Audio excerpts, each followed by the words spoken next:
তরকারিটা কেমন হয়েছে কমেন্টে জানাইবেন। এরকম ছোট টাটকা মাছ দিয়ে আড়াইশো করে কাঁচামরিচা নিয়ে এখন শসা, আজকে একটা বাংলা খাবার খাবো, টমেটো, শুধু গিলা এই যে এই পরিষ্কার করে নিব, মানে এই সাইডে কাটতে নেব, রান্না করব। বড়ি দিয়ে তরকারিটা কাটতে নেব গিলা রান্নার জন্য, আর গিলাতে কাটতে দেবো সব, তাহলে স্বাদ হইবে। আর এই বাটা মশলা কিন্তু তরকারি সবাই জানেন কম বেশি, সবাই যারা বাটতে চান না একবার খাই।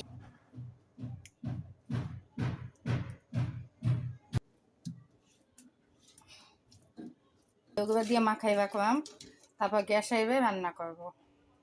এখানে গিলাটা কাইটটা দিয়ে নিছি, তারপর সিদ্ধ করে নেব। আমি গিলা সিদ্ধ করে খাই, তার মলা পানি দিয়ে মধ্যে এই আলুটা দেবো, আর আলুটা চোখা শুদ্ধই আমি দেব।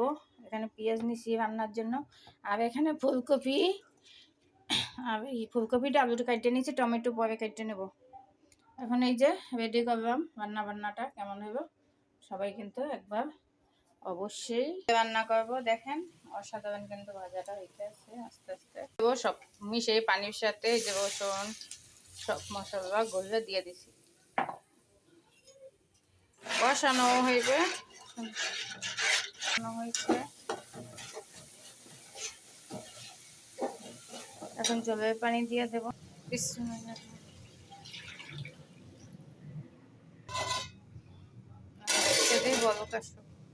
এই যে এখন সবজিটা হয়ে গেছে, সবজিটা আমি ডাইলা দেবো। এই যে সবজি ডাইলা দিতে যাইয়ে ছিটবে, এখন আমি নিয়ে যাব। এই যে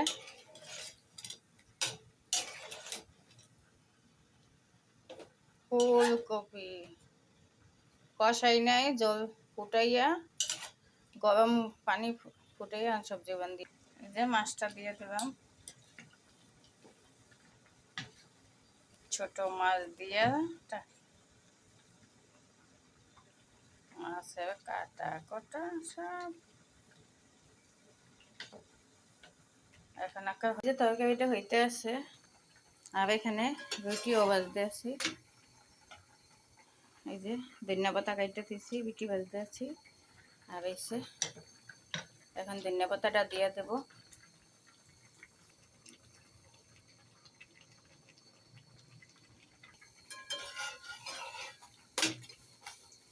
সুন্দর করে রুটি ভেজে নেব।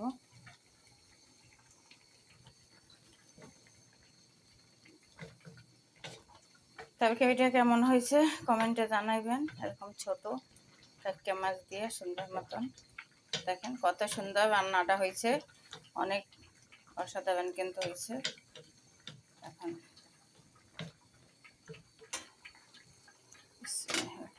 আরেকটা দিয়ে দিলাম, নিজে হয়ে গেছে।